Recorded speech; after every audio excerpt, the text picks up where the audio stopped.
The Russian military is again shifting its attacks toward the capital of Ukraine as President Biden meets with G7 leaders in Germany to kick off the annual summit.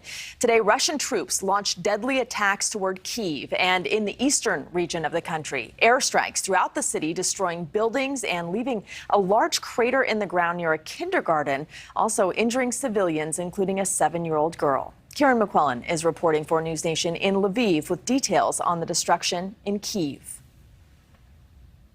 Well, another day of deadly airstrikes, this time targeting a southern suburb of the capital, Kyiv. 5 people injured, one of them a 7-year-old girl, as an apartment block was struck by a Russian missile. Now, the father of that girl later died in hospital. Now, the timing of this, it comes on the same day as the G7 summit opened in Germany. Now, that may be a coincidence, but the last time there was a deadly attack on Kyiv was on the 28th of April. Also on that day, this same suburb targeted, a Ukrainian journalist lost her life in that, and it happened that Antonio Guterres, the UN Secretary General, was in Kyiv for talks with President Zelensky. Now, all of this comes off the back of a weekend of missile strikes across this country. It so happens that President Zelensky will be addressing that G7 summit tomorrow. Now, down in the front lines on the Donbass, the Ukrainian forces ordered a pull-out of their troops from the city of Severodonetsk.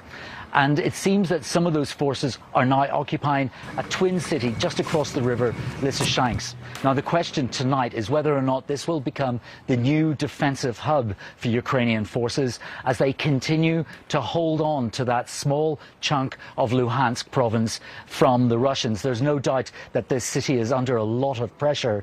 It is surrounded and hemmed in on all 3 sides by Russian forces.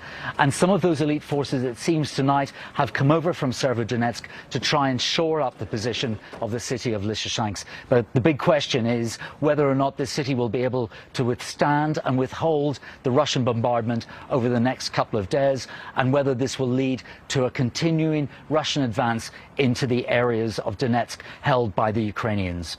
Back to you, Rudabeh. Thank you for watching. Go to newsnationnow.com to find NewsNation on your television provider. And don't forget to click the red subscribe button below to get more of NewsNation's fact-driven, unbiased coverage.